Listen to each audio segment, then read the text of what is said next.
What's up, folks? Welcome back to the channel. Today we're going to talk about knots, specifically three types of knots that any fisherman should know. So if that interests you, stay tuned here. Specifically, we're going to talk about a knot that you can tie on any lure with, a knot that you can use to increase your hookup ratio, and also a knot that you can use to tie on leaders. So if that interests you, stay tuned for this video.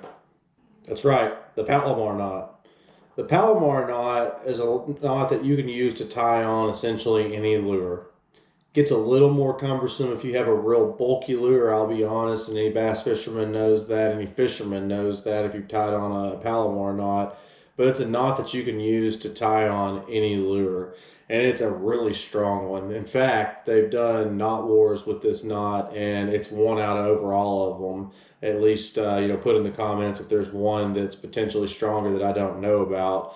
But I've seen there was a YouTube series out there called Knot Wars, I believe it was. I remember watching it, and Palomar won out. And it was ultimately why I started tying the knot, and also the simplicity of this knot.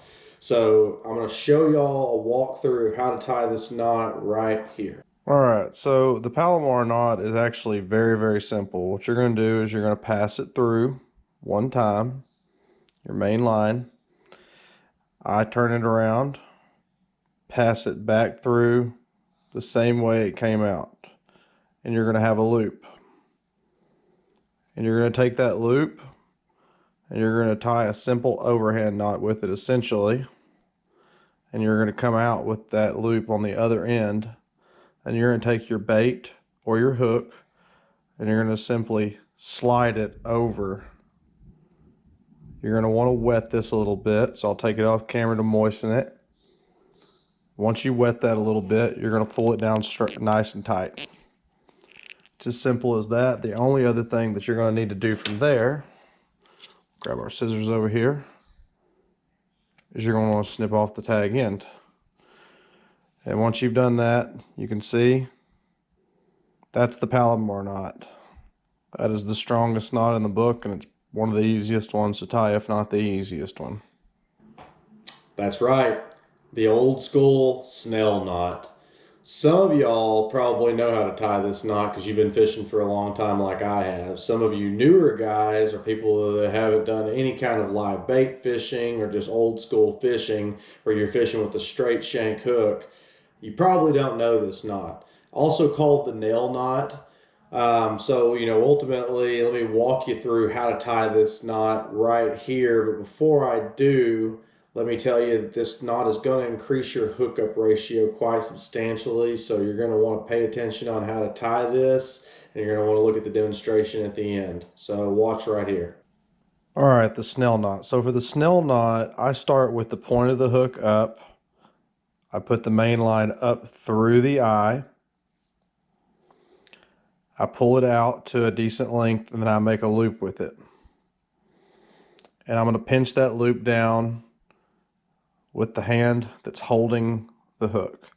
Now that's a good length. You want the tag end to be short on this because you're going to loop this main line around the hook, the top side. But to make sure you have the right top side, pull on your tag end, okay? Give yourself a little length. If you pull the bottom side and the tag end goes short, you're good. If you pull the top side and it's pulling on the main line side, you're good again. So make sure your tag end is nice and short. As I mentioned, you want it short on this particular knot. 1 time, 2 times, 3 times, 4 times. If I can keep the line down there.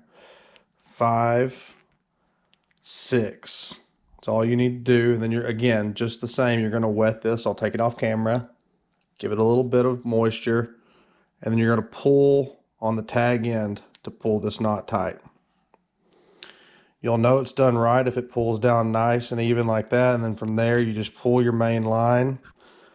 Sometimes you need to kind of snug it down with your fingernails, but pull your main line and pull it tight. And then from there, your tag end, you just cut it down, and it doesn't need to be cut real short. Leave yourself a little bit of length right? That way if it does slip for whatever reason, you've got plenty, and plus it's flush with the shank of the hook, so it doesn't hurt anything. That's my preference. If y'all want to cut it down short, it doesn't hurt anything either. But what I really like about this hook is, so envision that this is the fish's mouth. When you pull this hook, it's going to pull ultimately into the fish's mouth, right into the roof of their mouth every single time. Your hookup ratio is going to go up substantially with this, and that's ultimately why. That's right, the Albright knot. The Albright knot for me, because it saves a lot of time on the water. It's a very, very strong leader to braid knot. You can use it for pretty much any line to line knot, actually, but it works really, really good for braid to any kind of plastic leader because it digs in really nice and tight. It's a pretty thin knot, so it's one that you can use in a replacement of an FG knot. I'm not going to say it's as thin as an FG knot, but this thing really covers a lot of bases for you, and it's really easy to tie. Watch this. All right, the Albright knot. This is a really good braid to leader knot. It's always going to be the same. Your leader side, which is likely going to be a fluorocarbon, a monofilament, or a polycarbonate, some kind of copoly, some kind of mix in between there. All of those are the same. It's going to always be the same with this knot. With your leader side, you're going to make a nice little half loop and get it in your hands nice and comfortable where you can hold it. You're going to run the braid down through that half loop. And from here, you're going to be twisting this braid around these two pieces.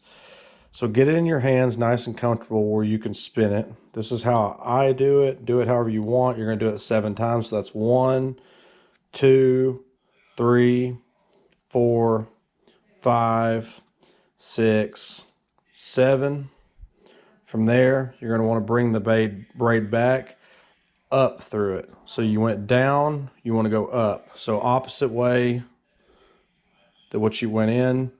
When you pull this up, same as all knots, you're going to want to give it a little bit of moisture so everything slides.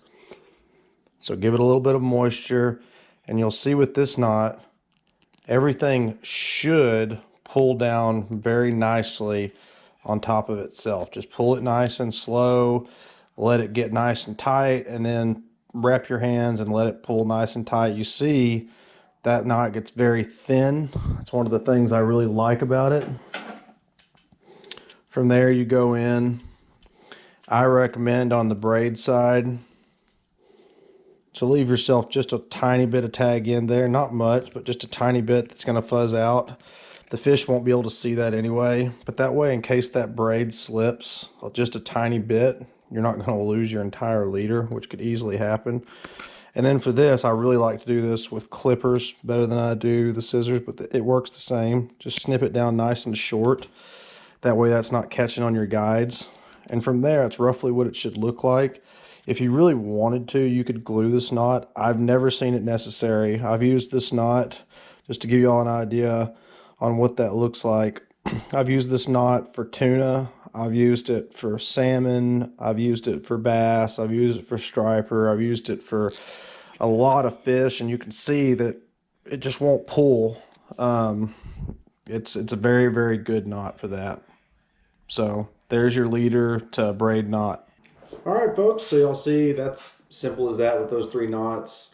I recommend, going and looking up charts or any other kind of versions of those knots if you need more detailed walkthroughs. I wanted to give you the concept of the knot here. I know my lighting and everything wasn't necessarily the best on that. I did the best I could with the conditions that I had. So don't beat me up too bad on that, but I really appreciate all y'all support and y'all tuning in. If y'all have any questions or comments about this, please put them in the comments. If you would leave a thumbs up, that really helps the video trend. It really helps support me. And if you haven't subscribed, consider doing so. I'm going to put out more content like this, also my fishing adventures and other content that are going to be related to fishing and maybe a little bit of hunting down the road, but mostly fishing. So guys, really appreciate the support again. Stay tuned for more.